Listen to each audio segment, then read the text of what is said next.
Hello बच्चों, कैसे हो आप लोग? मौज में, मस्त में, मज़े में। उम्मीद करता हूँ बहुत अच्छे होगे, बेहतर होगे।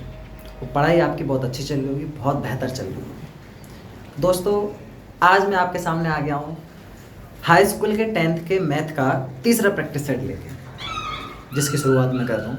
क्वेश्चनों की शुरुआत में 2 नंबर के क्वेश्चनों से करूँगा और बहुत ही बेहतर क्वेश्चन आपके सामने लिखा हुआ है। तो इस क्वेश्चन को कराने से पहले, इसका सॉल्यूशन करने से पहले मैं आपको एक बात बोलना चाहता हूँ। झूठ सुनने में मज़ा तब आता है जब सच हमें पहले से ही पता हो। और ऐसा मेरे साथ कई बार हुआ है। बड़ा अच्छा लगता है सब कुछ जानकर भी सामने वाले का झूठ सुनने में। और वो इस तरीके से बोलते हैं जैसे उन्होंने कुछ किया ही नहीं है। कभी कभी क्या होता है कि जब हम खुद को सही साबित करने की बजाय ना, और खुद को सही करने के लिए हम क्या करते हैं, दूसरों को इतना गलत कर देते हैं, इतना गलत कर देते हैं कि वो वाकई में सोचने पे मजबूर हो जाता है कि हम वाकई में इतने बुरे थे। लेकिन इंसान क्या करता है कि खुद के कर्मों की बजाय वो दूसरों के कर्मों पर ज़्यादा फोकस करता है। वो खुद के कर्म देखता ही नहीं है, दूसरों की गलतियों को देखते देखते वो खुद के कर्मों को देखना भूल जाता है कि उसने जो किया है या जो वो कर रहा है वो सही है या गलत है। और वो अपने कर्म को इस तरीके से छुपाते हैं जैसे उन्होंने कुछ किया ही नहीं, और सामने वाला सब कुछ जानकर भी शांत रहता है, उसको बेवकूफ़ समझते रहते हैं। तो छोड़िए, ये तो सब बेकार की बातें हैं, और वाकई में बेकार की ही बातें हैं। कि क्या है ना, एक आपको एक सच बात बताऊं, आप हमेशा टाइम ऐसी जगह लगाइए जो आपको उससे फ़ायदा मिले, जो आपके साथ हो। ऐसी जगह पर टाइम बर्बाद करने का कोई मतलब नहीं है जो आपका है ही नहीं। कभी कभी क्या होता है कि हम बेमतलब के लोगों को इतना टाइम दे देते हैं, इतनी वरीयता दे देते हैं कि वो उस लायक होते नहीं हैं, असलियत में वो डिजर्व भी नहीं करते। तो दोस्तों, अपना ईगो, एटीट्यूड हमेशा रखिए, और जहाँ ज़रूरत है वहाँ दिखाइए। किसी के लिए कुछ बदलने की ज़रूरत नहीं, फिर चाहे वो कुछ भी हो। कि पढ़ाई के लिए एक एटीट्यूड होना चाहिए, एक ईगो होना चाहिए मन में, बिल्कुल होना चाहिए। तो चलिए बढ़ते हैं सवाल की ओर। ये तो बस बताना रहा, ठीक है, कोई बात नहीं। बढ़ते हैं सवाल की ओर। यदि बिंदुओं 5,3 और x,-1 के बीच की दूरी 5 मात्रक, 2 बिंदु हैं, जैसे मान लेते हैं, आपको समझाता हूँ बेहतर तरीके से। एक बिंदु ये रहा, दूसरा बिंदु ये रहा, इनके बीच की दूरी दे दी 5। किसी भी यूनिट में हो सकती है। मात्रक का मतलब क्या है? कोई भी मात्रक हो सकता है। अच्छा, इस बिंदु के निर्देशांक दे रखे 5,3, ठीक है, और इसके दे रखे x,-1, ये दे रखे। और तब हमें इनके बीच की दूरी, बीच की दूरी 5 दे रखी है, हमें बस इसका मान निकालना है, x का मान निकालना। तो दोस्तों, एक बात हमेशा याद रखना, मैं तुम्हें बताऊं, और जितने भी पढ़ने वाले बच्चे वो भी सुने। ऐसे घटिया और बेकार लोगों पर टाइम बर्बाद करने का कोई मतलब नहीं है जो आपको कुछ ना समझे। इस दुनिया में अगर कोई है तो वो है माँ बाप, भाई बहन, जो आपकी हर कमी, हर बुराई का साथ भी देंगे, फिर भी आपके साथ हो, आपका साथ नहीं छोड़ेंगे। सिर्फ इनके अलावा कोई नहीं। बाकी इनके अलावा किसी को कोई वरीयता देने की जरूरत नहीं है। सब अपने मतलब के लिए आते हैं और अपने मतलब का काम पूरा होते चले जाते हैं। लोग तब तक साथ हैं जब तक वो खुश हैं। जब तक हर काम उनके तरीके से हो रहा है तब तक ठीक है, जहाँ तरीका बदला खत्म। चलिए, ये तो ज्ञान की बात रही, फालतू की, कोई बात नहीं। हमें बीच की दूरी का, अच्छा मुझे बताइए, बीच की दूरी का फॉर्मूला क्या? 2 बिंदुओं के बीच की दूरी का फॉर्मूला क्या होता है? 2 बिंदुओं के बीच की दूरी, उसको हम प्रदर्शित करते हैं d से, और फॉर्मूला होता है अंडर रूट में x2 - x1 का whole square plus y2 - y1 का होल स्क्वायर। ये फॉर्मूला होता है। अब x1 x2 क्या मानेंगे? देखिए, ये हो गया हमारा x1 y1, x2 y2, ये हो जाए, ठीक है। आगे देखिए, मान रखिए। अच्छा, x2 का मान कितना है? आप कहोगे x2 का मान है x, कितना है? x, और x1 का मान कितना है? 5 का होल स्क्वायर प्लस, ठीक है। मुझे बताइए y2 का मान कितना है? आप कहोगे 3, और y1 का मान कितना? -1। अच्छा, माइनस माइनस प्लस हो जाएगा तो 3 + 1 लिख दो सीधे सीधे। तो आप कहोगे बिल्कुल लिख दोगे, कोई प्रॉब्लम नहीं है, ठीक है। अंडर रूट लगाए, अंडर रूट। और इसका मान कितना दे रखा है, आप कहोगे 5 के बीच की दूरी कितनी दे रखी है, 5 दे। अच्छा मुझे बताइए 5 बराबर रूट में x माइनस 5 का होल स्क्वायर प्लस ये कितना हो जाएगा, 3 और 1 4 का वर्ग करेंगे 16। दोनों ओर का वर्ग करने पर, दोनों ओर का वर्ग करने पर हम दोनों ओर का वर्ग कर देंगे, वर्ग करेंगे तो ये कितना हो जाएगा, 25 हो जाएगा। हाँ है ना, ये कितना बचेगा, x माइनस 5 का होल स्क्वायर और प्लस ये बचेगा। भाई यहाँ पे मैं स्क्वायर से रूट कट जाएगा, आपको बिल्कुल कट जाएगा, ठीक है। तो ये हो गया 25 बराबर ए माइनस बी का होल स्क्वायर का फॉर्मूला बन गया, इसको खोलिए, a square plus B square minus 2ab यानी कि 5 दूनी 10 और प्लस 16। अच्छा 25 से 25 कट जाएगा, या क्या दूँ 10 आके क्या बचेगा, 0 बचेगा, ठीक है। आगे देखिए तो क्या बचा, आप मुझे बताइए, तो बचेगा एक्स स्क्वायर माइनस का 10x और प्लस 16 बराबर 0। 16 के इस प्रकार फैक्टर काटो कि घटाने जोड़ने पर 10 आ जाए, 16 के इस प्रकार से फैक्टर काटो कि जोड़ने पे 10 आ जाए, तो मुझे बताइए कितना हो जाएगा, आप कहोगे 8 दूनी 16, 8 दूनी 16। देखिए एक्स स्क्वायर इसकी जगह पे लिखूंगा माइनस के 8 प्लस 2 एक्स प्लस 16, ये हो जाएगा जी, बिल्कुल ठीक है। तो देखिए एक्स स्क्वायर माइनस का 8x और माइनस का 2x और प्लस 16 हो जाएगा, हाँ ठीक है। x कॉमन लोगे, x कॉमन लोगे तो x माइनस 8 बचेगा, यहाँ से माइनस 2 कॉमन लोगे तो x माइनस 8 बचेगा बराबर 0। x माइनस 8 कॉमन ले लोगे तो क्या बचेगा, x माइनस 2 बचेगा बराबर 0। दोनों के बराबर रखो तो x माइनस 8 बराबर 0, और तो x बराबर कितना हो जाएगा 8, और x माइनस 2 बराबर 0, तो x बराबर कितना हो जाएगा 2। 2 वैल्यू निकल के आई, हाँ या ना, कितनी वैल्यू निकल के आई 2। तो यहाँ पे हमारे जो वैल्यू होंगी वो दोनों में से कुछ भी हो सकते हैं, दोनों में से कुछ हो सकते हैं। हम 8 भी रख सकते हैं, 2 भी रख सकते हैं, और 8 रखेंगे तब भी जो है बीच की दूरी निकालेंगे तब भी 5 आएगी, और 2 रखेंगे तब भी 5 ही आएगी। उम्मीद करता हूँ आपको समझ में आया होगा, बिल्कुल समझ में आएगा, ठीक है। और ये क्वेश्चन आपके एग्जाम में मात्र 2 नंबर में आएगा। कितने नंबर में आएगा, 2 नंबर में आएगा, 2 नंबर से ज़्यादा नहीं आएगा। अच्छा क्वेश्चन है, बेहतर क्वेश्चन है, सरल क्वेश्चन है, ठीक है। उम्मीद करता हूँ आपको समझ में आया होगा, बिल्कुल समझ में आया होगा। बढ़ते हैं नेक्स्ट क्वेश्चन की ओर।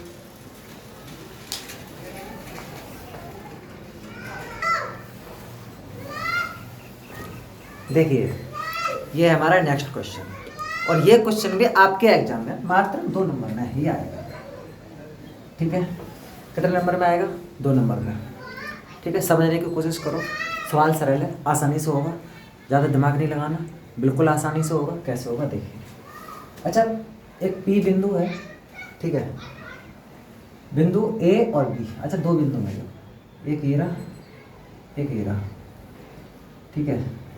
ये A मान लिया, ये B मान लिया, और बीच में P मान लिया, बीच में P मान लिया। अच्छा A बिंदु के निर्देशांक दे दिए कितने, 5,1, और दूसरे के कितने दे दिए, 1,5, इसके कितने दे दिए, x,y।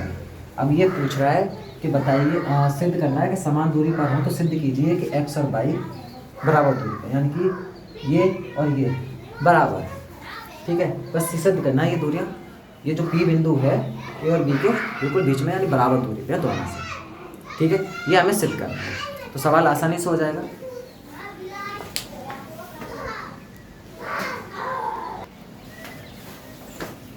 तो देखिए वही फॉर्मूला जो अभी पिछला सवाल कराया, बीच की दूरी का फॉर्मूला लगाना है। क्या लगाना है, फॉर्मूला वही होगा हमारा, क्या, रूट में यानी कि d बराबर x2 माइनस x1 का whole square plus y2 minus y1 का होल स्क्वायर, बस यही फॉर्मूला लगाना है, ठीक है। इसी फॉर्मूले से ये हो जाएगा। अब ये क्या कह रहा है कि शुद्ध कीजिए एक दूसरे के बराबर, एक दूसरे के कैसे हैं, बराबर है, समान दूरी पे बराबर, यानी बराबर है। देखिए पहले वाले के लिए देखिए इन दोनों में लेंगे, और दूसरे में इन दोनों में लेंगे, है ना, यानी हमें तो 2 जगह की दूरी निकालनी है, तभी तो एक दूसरे के बराबर करेंगे। 2 जगह की दूरी निकालो, तो पहले हम लेंगे AP से, किससे लेंगे, AP से, यहाँ पे लिख लेंगे बिंदु AP से। अच्छा मुझे बताओ ये निर्देशांक क्या होगा, ये होगा x1 y1, x2 y2, ठीक है, मान रखिए। पहले चाहो तो इसको सॉल्व कर लो, चाहो तो कैसे भी कर लो, और चाहो तो दोनों के एक दूसरे के बराबर है। यहाँ पर रख लेंगे हम बिंदु, कौन सा लेंगे, बिंदु बी पी लेंगे या P B, P B C. ठीक है, आगे देखिए, मान रखिए सीधे सीधे x2 का मान कितना है, आप कहोगे x माइनस x1 का मान कितना है, आप कहोगे 5 का होल स्क्वायर प्लस y2 का मान कितना है, तो आप कहोगे y कितना है, y, ठीक है, माइनस y1 का मान कितना है, 1 का होल स्क्वायर। इसी प्रकार से इसका रखो बराबर। अच्छा, हमें बीच की दूरी तो निकालनी नहीं है, हमें तो सिद्ध करना है, तो बीच की दूरी का कोई झंझट ही नहीं है इसमें। ठीक है, बराबर रूट में देखिए, यहाँ पे देखिए y2 का मान कितना है, x2 का मान इन दोनों में लेना है। तो देखिए ये x2 y2 हो गए, ये x1 मान लो और ये y1 मान लो। ठीक है, इसमें देखिए x2 का मान x माइनस x और x1 का मान 1 का होल स्क्वायर प्लस y2 का मान आप कहोगे y माइनस और y1 का मान 5 का होल स्क्वायर। उम्मीद करता हूँ इतनी बात समझ में आएगी। बस हमें एक दूसरे के बराबर रखना है, बराबर रखेंगे तो स्क्वायर से रूट कट जाएगा। ठीक है, बिल्कुल कट जाएगा। इनको खोल दो, ये खुल जाएगा क्या, एक्स स्क्वायर प्लस 25 और माइनस का 10x यानी कि a माइनस बी का होल स्क्वायर का फॉर्मूला बन गया। ठीक है, प्लस ये क्या हो जाएगा, वाई स्क्वायर प्लस 1 और माइनस का 2x 2y, हाँ है ना, a square plus B square minus 2ab। ठीक है, बराबर। इसी प्रकार से ये इसको खोलो, एक्स स्क्वायर प्लस 1 माइनस का 2x प्लस वाई स्क्वायर, ठीक है, ये हटा दो, कोई दिक्कत नहीं है। ठीक है, वाई स्क्वायर और प्लस 25 और माइनस का 5 दूनी 10 बाई। ठीक है, उम्मीद करता हूँ इतनी बात आपको समझ में आई होगी। हमें सिद्ध क्या करना है, x बराबर बाई, हमें ये सिद्ध करना है कि x बराबर बाई। अच्छा, दोनों तरफ देख लीजिए, एक जैसा जो है उसे काट दो, एक्स स्क्वायर से एक्स स्क्वायर कट गया, वाई स्क्वायर से वाई स्क्वायर कट गया, 25 से 25 कट गया, और क्या कट जाएगा मुझे बताइए, 1 से 1 कट जाएगा, हाँ या ना, आप कहोगे बिल्कुल कट जाएगा। और क्या कट रहा है, और कुछ कट रहा है, नहीं कट रहा भाई, तो ठीक है कोई बात नहीं। यहाँ पे क्या बचा, माइनस का 10x और माइनस का 2y बराबर, इधर क्या बचा, माइनस का 2x और माइनस का 10y। ठीक है, बाई बाई के एक तरफ कर लो, x के एक तरफ कर लो, इसको इधर लेके आ जाएंगे तो माइनस का 8x बचेगा, इधर आके प्लस का हो जाएगा और माइनस का 8x बराबर, और इसको इधर लेके जाएंगे तो माइनस का 8y बचेगा, माइनस से माइनस कट गया, 8 से 8 कट गया, तो x बराबर बाई। क्या हमें यही सिद्ध करना था, आप कहोगे बिल्कुल हमें यही सेट करना था। उम्मीद करता हूँ आपको ये सवाल समझ में आया होगा। 2 नंबर का क्वेश्चन है और 2 नंबर का क्वेश्चन कुछ भी बस फॉर्मूले बेस्ड पे ये क्वेश्चन था। क्या है कि 3 बिंदु दिए हुए और P बिंदु के निर्देशांक 2 बिंदुओं के बीच में है। बस हमें सिद्ध करना है कि x और y एक दूसरे के बराबर है, समान दूरी देते हैं। ठीक है, वो हमें सिद्ध करना था। तो इस फॉर्मूले से क्या करेंगे, दोनों के बीच की दूरियाँ फॉर्मूले मार रख के और एक दूसरे के बराबर कर देंगे, बराबर कर देंगे, रूट से रूट कट जाएगा, उसके बाद हम इसको कैलकुलेट कर देंगे और ये सिद्ध हो जाएगा x बराबर बाई। ये हमें सिद्ध करना था। उम्मीद करता हूँ आपको बेहतर तरीके से समझ में आया होगा। बढ़ते हैं नेक्स्ट क्वेश्चन की ओर। ठीक है,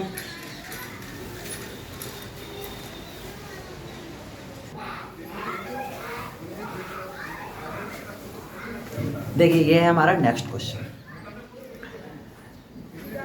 देखिए इस क्वेश्चन को भी बड़ी आसानी से करेंगे, बड़ी अच्छा क्वेश्चन है, बहुत प्यारा क्वेश्चन है। ठीक है, और ये क्वेश्चन भी आपके एग्जाम में 2 नंबर में देखने को मिलेगा। कितने नंबर में, 2 नंबर में देखने को मिलेगा। ठीक है, बहुत ही अच्छा क्वेश्चन है। देखिए क्या होता है कि दी हुई आकृति में दिया हुआ है, जो दी हुई आकृति में डी ई समांतर है बीसी की। ये जो साइन है डबल लाइन जो साइन बना हुआ है ये समांतर का है। किसका है, समांतर, यानी कि डी ई समांतर है बीसी के, यानी कि ये जो लाइन है इसके समांतर है बीसी के। ठीक है, ये लाइन इसके समांतर है। ठीक है, तो x का मान हमें निकालना है, तो x का मान हमें निकालना है। ठीक है, x का मान निकाल लेंगे बिल्कुल। अब ये कैसे होगा, आप ये त्रिभुज देखा है, त्रिभुज में बोल दिया कि डी ई समांतर है इसके, यानी कि ये भुजा इसके बराबर होगी, ये और इस भुजा का अनुपात एक जैसा होगा। वैल्यू अलग अलग होगी, वैल्यू अलग, मान अलग अलग होंगे, लेकिन अनुपात समान आएगा। मान लो ये अगर 5 है तो ये हो सकता है कि कुछ भी अनुपात सेम टू सेम आएगा, एक जैसे अनुपात में होंगे। मान अलग अलग हो सकते हैं लेकिन अनुपात सेम टू सेम। इसी प्रकार से ये मान अलग अलग हो सकता है लेकिन अनुपात एक ही होगा, एक जैसा होगा। बात समझ में आ गई। ठीक है, एक दूसरे के बराबर, यानी कि मैं कह सकता हूँ सवाल को करने के लिए मैं लिख सकता हूँ समानुपातिक समानुपातिक प्रमेय से। और समानुपातिक प्रमेय क्या होती है कि AD अपॉन DE, मैंने क्या कहा, इनका रेशियो बराबर होगा किसके, AE अपॉन किसके, EC के, इसके। और जो वैल्यू दी है वो मान लो।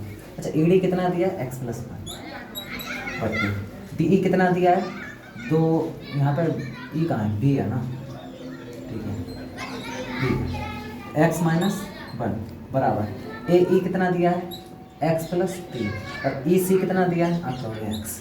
बस हमें इसका मान निकालना है, क्रॉस गुणा करो, ये हो जाएगा x स्क्वायर प्लस x का दोनों में गुणा कर देंगे तो ये हो जाएगा बराबर, इसका इसमें गुणा करेंगे तो x स्क्वायर, x का इसमें करेंगे प्लस 3x, इसका करेंगे तो माइनस का x और माइनस का 3, ठीक, x स्क्वायर से x स्क्वायर कट जाएगा, ठीक है।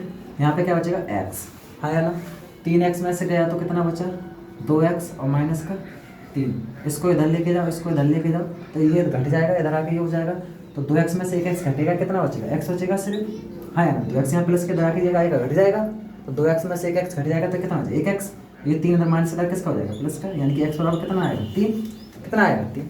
तो कितना अच्छा क्वेश्चन है, सरल क्वेश्चन है, बस हमें पता होना चाहिए कि हमें ये किस प्रमेय से करना है। फॉर्मूले बेस्ड क्वेश्चन था, सीधे सीधे था, एक प्रमेय थी सीधे सीधे, उसी प्रमेय बेस्ड पे एक क्वेश्चन है। उम्मीद करता हूँ आपको आसानी से समझ में आया होगा, क्यों बच्चों, आए समझ में। बड़े नेक्स्ट क्वेश्चन की ओर देखिए, जैसे जैसे हम क्वेश्चन की तरफ बढ़ते जा रहे हैं, लाइफ में आपको ऐसे ही बढ़ते जाना है, किन्हीं भी फालतू लोगों के चक्कर में ना अपने आप को रोकना नहीं है। क्या होता है ना, कभी कभी ऐसे ऐसे बेवकूफ़ लोग आ जाते हैं, बेवकूफ़ क्या बोले हैं, आप बहुत समझदार लोग होते हैं, उन समझदार लोगों के चक्कर में ना अपने आप को झंड कर लेते हैं, तो ऐसा नहीं करना है, क्योंकि वो तो अपनी समझदारी दिखा के भाई रुक जाते हैं, क्योंकि वो तब तक साथ रहते हैं अब तक उनका ईगो सेटिस्फाई हो रहा है, उनको खुशी मिल रही है। एक बात हमेशा याद रखना, साथ छोड़ने और साथ देने के लिए हमेशा एक रीज़न चाहिए होता है। तो साथ छोड़ने के लिए तो लोगों को करोड़ों पड़े हैं, लेकिन साथ देने के लिए सिर्फ आपके माँ बाप और भाई बहन है, इसके अलावा कोई भी नहीं। बात हमेशा याद रखना, बाकी लोगों को सिर्फ आपसे क्या फ़ायदा हो रहा है बस तब तक साथ है, जब छोड़ना होगा ना तो सिर्फ कमी निकालेंगे, फोकस करेंगे कि एक रीज़न मिले, वो रीज़न आपको इतना मजबूत बनाता है आप अपनी नज़रों में खुद गलत हो जाओगे, चाहे वो भले ही खुद गलत हो, अपार गलत हो, लेकिन उनको फिर अपनी गलती नहीं देखेगी, दिखाएगा तो सिर्फ क्या, सामने वाले की। फिर आपने क्या किया क्या नहीं किया उससे घंटा फर्क नहीं पड़ता, कोई फर्क नहीं पड़ता कि आपने क्या किया, ठीक है। एक बात हमेशा रखना, अपना ईगो और अपना एटीट्यूड हमेशा बरकरार रखना।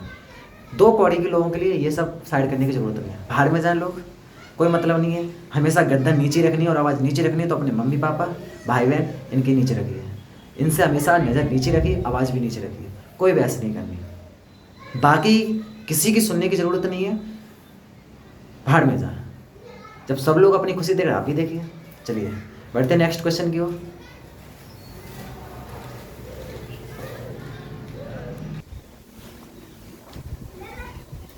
अच्छा, वैसे आप लोग पूछ रहे होगे, शायद सोच भी रहे होगे कि आज मैं इतना ज्ञान झाड़ क्यों रहा हूँ, है ना। आप सोच भी रहे होगे आज इतना ज्ञान झाड़ के रहा हूँ, क्या है ना, कभी कभी कुछ लोग होते हैं ऐसे, छोड़ो, मेरा काम तो ज्ञान देने का है, ज़रूरी नहीं है ज्ञान देना भी ज़रूरी है जो मैं आपको दे रहा हूँ, ठीक है। आप लोग क्या है ना, ऐसे टाइम पे गलती करोगे तो वो गलती आपको नहीं करनी है, इसीलिए मैं आपको पहले से प्रिपेयर कर रहा हूँ, समझाने की कोशिश कर रहा हूँ, आप समझिए, ठीक है। बाकी आप एक्स्ट्रा मत लो, सवाल फोकस करो, ठीक है ना। चलिए बढ़ते हैं नेक्स्ट क्वेश्चन की ओर। सवाल त्रिकोणमिति से है और ये क्वेश्चन भी आपके एग्जाम में 2 नंबर में आएगा, कितने नंबर में आएगा 2 नंबर में, ठीक है। और 2 नंबर का सवाल है, ये बड़ा अच्छा क्वेश्चन है, अच्छा है, सरल क्वेश्चन है। क्वेश्चन क्या लिखा है कि 1 + tan² थीटा ब्रैकेट में 1 - sin थीटा ब्रैकेट में 1 + sin थीटा बराबर 1, हमें 1 लेके आना है, कितना लेके आना 1, ठीक है। ये सिद्ध करना है, तो इसके लिए हमें सबसे पहले क्या करना है, LHS लेंगे, LHS लिख लो, 1 + tan² थीटा और ब्रैकेट में 1 - थीटा और 1 + sin थीटा, ठीक है। अच्छा, इससे हमें कोई छेड़खानी नहीं करनी, इसको ऐसा का ऐसा ही लिख लो, हाँ या ना, इसको ऐसा का ऐसा ही लिख लेते हैं। अच्छा, 1 और sin थीटा एक में घट रहे हैं एक में जुड़ रहे हैं, तो ये वर्गांतर का फॉर्मूला बन जाएगा, यानी कि a² - b² का, तो यानी कि मैं कह सकता हूँ इसको 1 का उसका माइनस sin² थीटा, हाँ या ना, कोई दिक्कत है, यहाँ से उसका हटा दो, कोई दिक्कत है, क्योंकि 1 का वर्ग 1 ही होता है, ठीक है, मैं लिख सकता हूँ। अब मुझे बताइए, आप पाइथागोरस प्रमेय जानते होगे क्या, sin² theta plus cos square theta बराबर 1 होता है।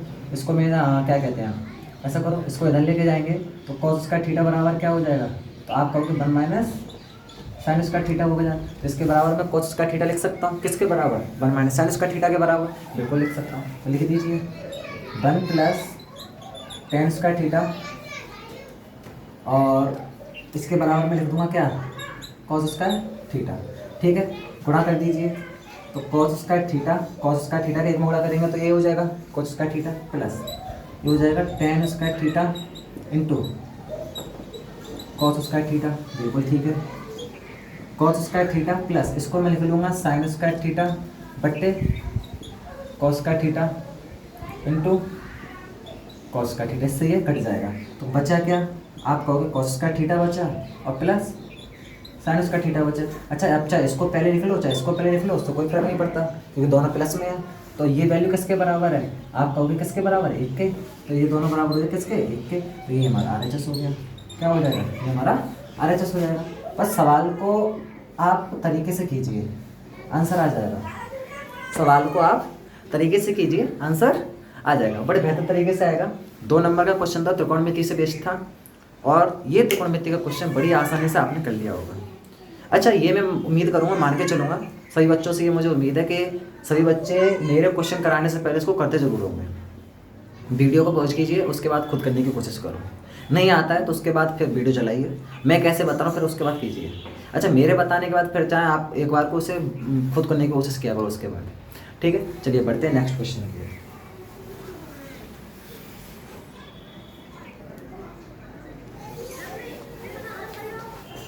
चलिए, ये है हमारा नेक्स्ट क्वेश्चन, और बड़ा ही प्यारा क्वेश्चन है। अच्छा, ये क्वेश्चन भी सिर्फ 2 नंबर में है। तो मैंने आपको पहले ही कहा था मैं आपको प्रैक्टिस सेट जो कराऊंगा छोटे क्वेश्चनों से बड़े क्वेश्चन होंगे, पहले 2 नंबर के, फिर 4 नंबर के, फिर 6 नंबर के। जो 1 लाइन क्वेश्चन है, 1 क्वेश्चन है, MCQ जो आते हैं 1-1 नंबर के, वो आपको खुद प्रैक्टिस करना है। वो किस तरीके से करना है, जितना भी हो सके आपके पास प्रैक्टिस सेट होगा, प्रैक्टिस सेट के सारे MCQ करिए।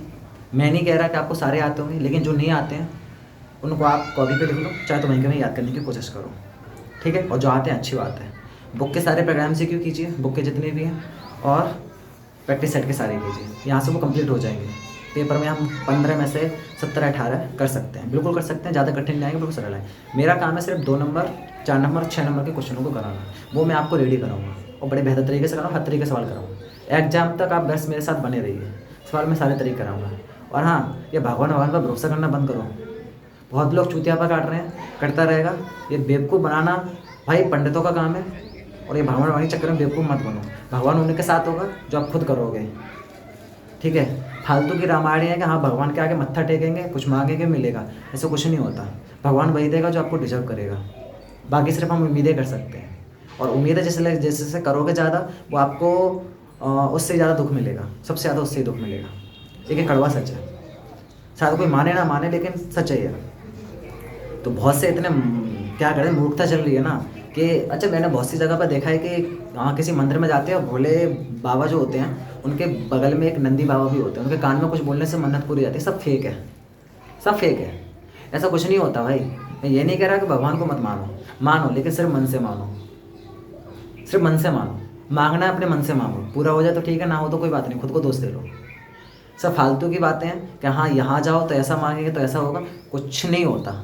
जो डिसाइड करेगा भगवान डिसाइड करेगा आपको क्या चाहिए और आपके लिए क्या बेहतर है। ठीक है, आप अपनी सिर्फ मेहनत पर फोकस करो, अपने काम से काम रखो। दुनियादारी क्या कर रही है कोई मतलब नहीं है, क्योंकि दुनियादारी सिर्फ अपने मतलब के लिए काम कर रही है। ठीक है ना, तो आप भी अपने मतलब से काम रखो। क्यों दूसरे पे वैसे ही फालतू का टाइम बर्बाद करना। आपका टाइम है सिर्फ खुद को दो, दूसरे को घंटा टाइम नहीं देना अपना। बाहर में जाए मरे जिए, कोई फ़र्क नहीं पड़ना चाहिए, और अपने टाइम पे अपने अलावा किसी का कोई हक नहीं है। ठीक है, चलिए बढ़ते हैं क्वेश्चन की ओर।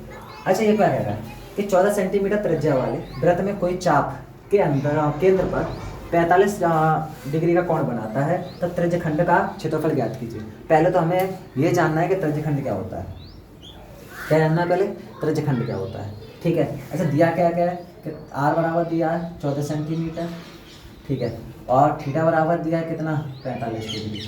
अच्छा, जैसे मैं बता दूँ आपको त्रिज्यखंड क्या होता है। जैसे ये गोला है, ये इसका केंद्र हो गया। ठीक है, त्रिज्या क्या है, चाहे इधर खींच दो चाहे इधर खींच दो, ये त्रिज्या ही हो गई। ये भी 14 होगी, ये भी 14 होगी, त्रिज्या तो समान होगी।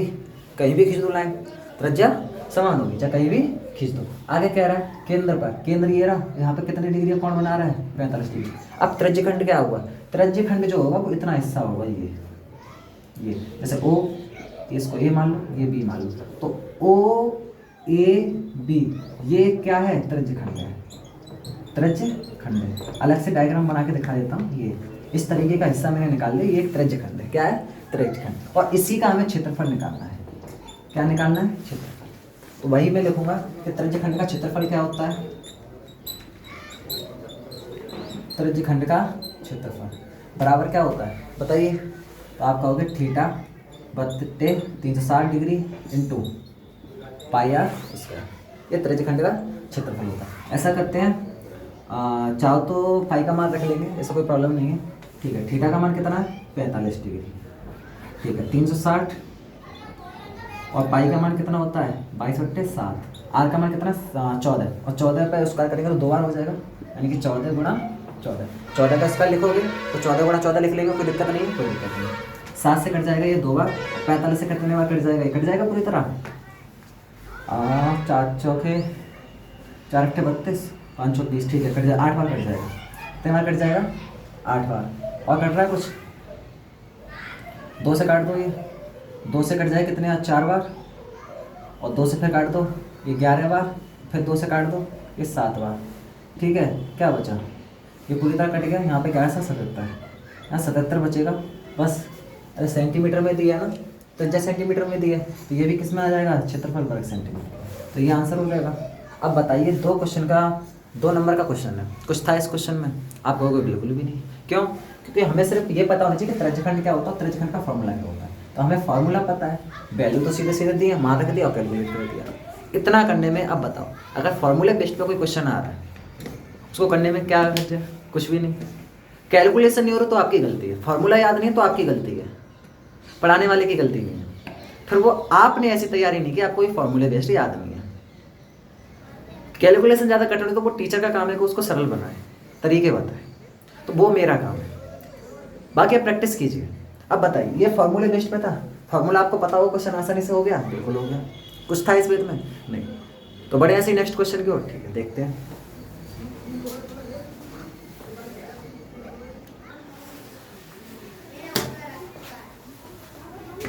अच्छा ये है क्वेश्चन, ये क्वेश्चन भी आपका एग्जाम में मात्र 2 नंबर का है। अच्छा हाँ, इसमें थोड़ी मेहनत ये है कि बस ये आपको डायग्राम टाइप बनाना पड़ेगा, साइड ही बनानी पड़ेगी, बाकी इस क्वेश्चन में भेद कुछ नहीं है।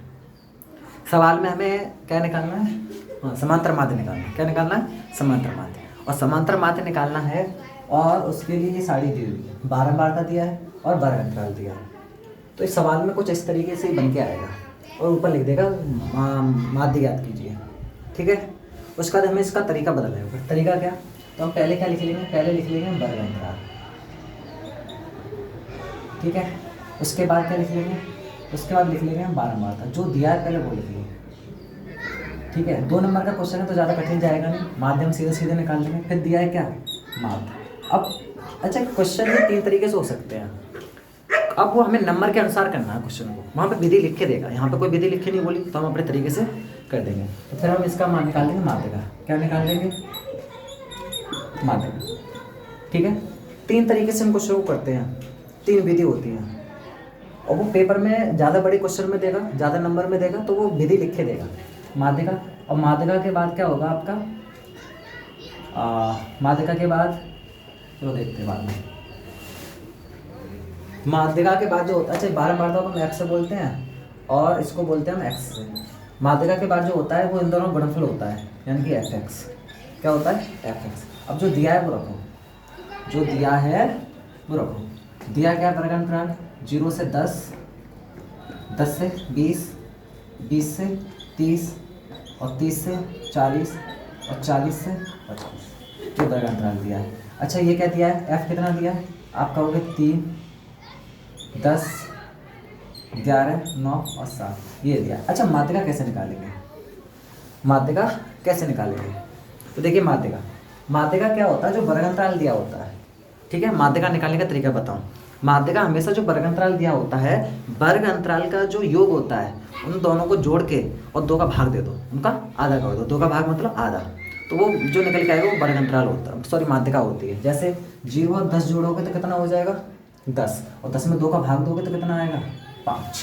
एक समझा देता हूँ, एक लिख देता हूँ यहाँ पर। जैसे मैंने कहा कि 0 + 10 कितना हो गया 10/2 कितना आया 5। इसी प्रकार से ये कि 10 + 20 बराबर कितना हो गया 30/2 कितना आया 15।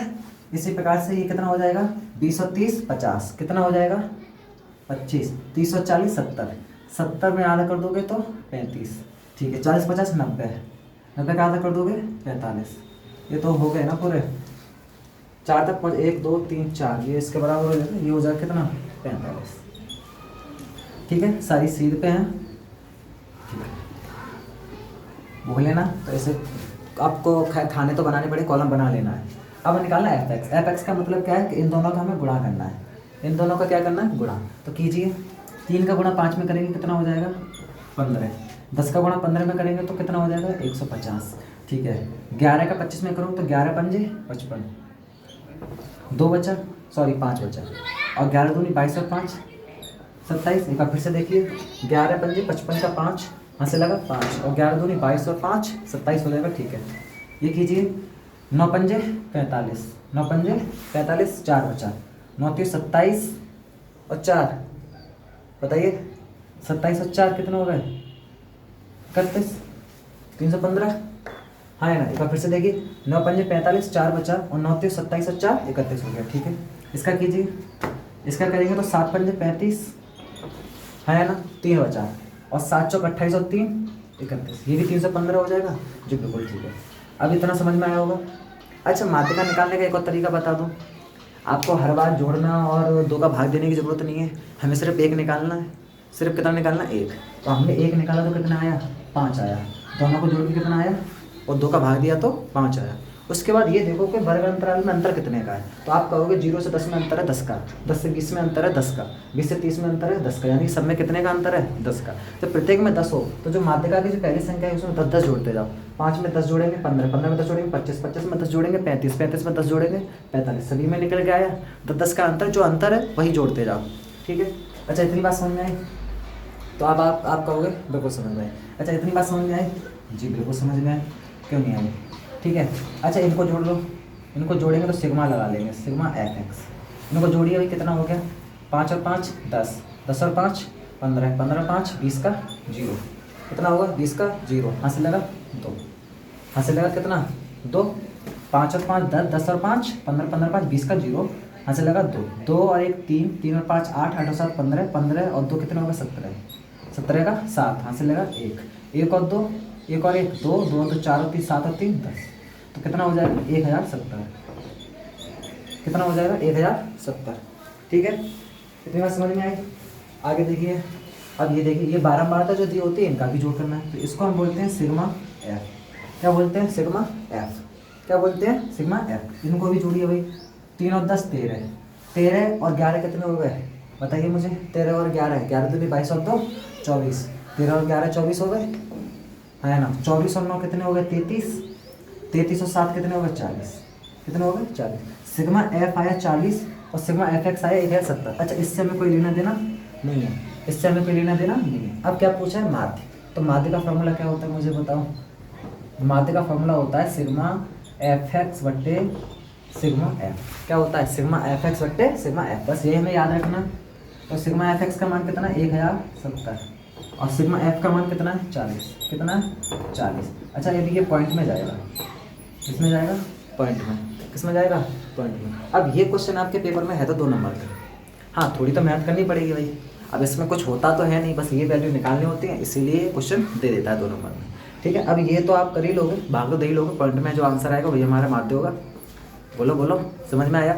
उम्मीद करता हूँ 2 नंबर के मैंने जितने भी क्वेश्चन कराए आपको समझ में आए होंगे। नेक्स्ट वीडियो में मैं 4 और 6 नंबर के कराऊंगा और प्रैक्टिस आगे कंप्लीट कर दूंगा कल की वीडियो में, ठीक है। तब तक आप लोग अपना ख्याल रखिए, और यहाँ तक वीडियो देखिए तो चैनल को सब्सक्राइब करें और अधिक से अधिक लोगों को शेयर करें, ठीक है। And take care, bye bye.